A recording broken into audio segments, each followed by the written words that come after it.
Very good morning to you all. I'd like to present a creation moment on a creature study.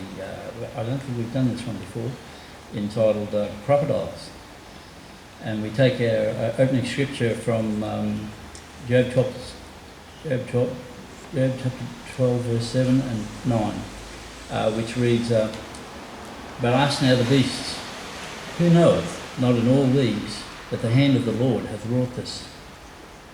A crocodile, or true crocodile, broadly defined as crocodilians, are large semi-aquatic reptiles that live throughout the tropics in Africa, Asia, the Americas and Australia.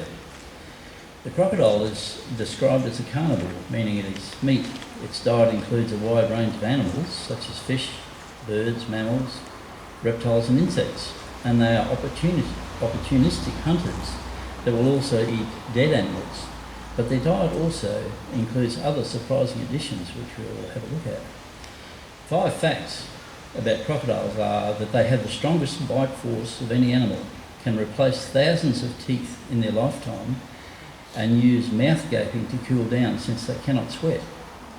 Additionally, they're considered ancient animals, contemporary with the dinosaurs, and the temperature of the nest determines the sex of the hatchlings. A crocodile's bite is among the strongest in the world, and some species like the saltwater crocodile have a bite force of over 3.5 times stronger than a lion's, which is very strong. All crocodilians, including alligators, have a pouch in their throats that can block water from entering their throats when they eat underwater. Some believe that the crocodile species dates back to the time of the dinosaurs, and we would have to agree with this, since both the crocodile kind and the dinosaurs were created on day 6 of the creation week. The crocodile has eyes that are placed on top of its head, which allows it to see above the water while its body is submerged. It has taste buds, enabling it to taste its food, but it doesn't taste it very much since it swallows its food almost whole. After its young hatch, the mother croc will sometimes carry her young in her mouth to the water. The crocodile is the most advanced of all reptiles. Unlike other reptiles, it has a 4-chambered heart, diaphragm and a cerebral cortex. But did you know that contrary to conventional wisdom, crocodiles eat fruit? Not only can they digest fruit, but they seem to commonly and intentionally consume it. One reason that scientists have pretty much assumed fruit eating among crocodiles was an aberration involves assumptions about carnivory. While the survival advantage of snapping up a mammal or bird seems obvious, as Brian Switek observed in National Geographic, why crocodilians are eating fruits and seeds, as well as how they're detecting the plants, is unclear. With the exception of a fruit hitting the water and the crocodilian snapping in reflex, the attraction of fruits and seeds to the carnivores is a mystery. Some have suggested floating fruits might be consumed when mistaken for aquatic insects by the crocodilians, but neither such behaviour nor the consumption of fruit-eating prey can explain the vast quantities of seeds in the stomachs of some crocodilians. After reviewing all available data, the authors conclude that the fruit consumption among these animals is common and deliberate.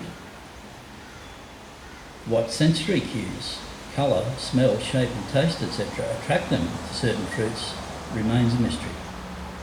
Scripture reminds us that God created all kinds of animals, but he did not create them to be carnivorous.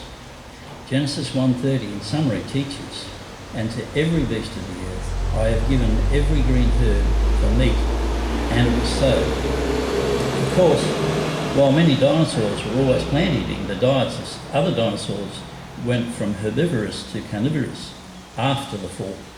This is perhaps the most salient basis for evolutionist mockery of our human-dinosaur coexistence claim, even though humans inhabit the same world as many dangerous carnivores even today.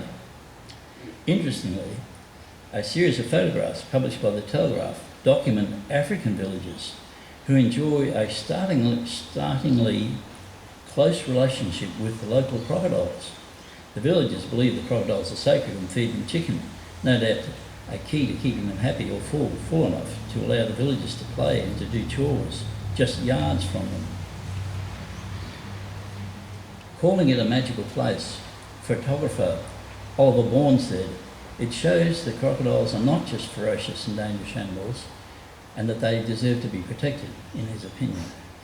Crocodiles are today completely integrated in the life of the population. The Telegraph also reports that more than 100 of the reptiles live near the village, growing up to 20 feet or 6 metres long. Thus, the scenes of the African villagers mingling with the crocodiles corroborate that humans could have lived alongside or nearby even carnivorous dinosaurs. The original magical place where that happened was the Garden of Eden, before any animals had turned to carnivory. So concluding, such news is also quite relevant to the creation-evolution debate because of our often mocked belief, which comes straight from Scripture, that dinosaurs and humans coexisted at first peacefully, all the way back to the Garden of Eden, and is a testimony to the veracity of Scripture, as Psalm 119, 160 states, "Thy word is true from the beginning, and every one of thy righteous judgments endureth forever." Thank you for listening.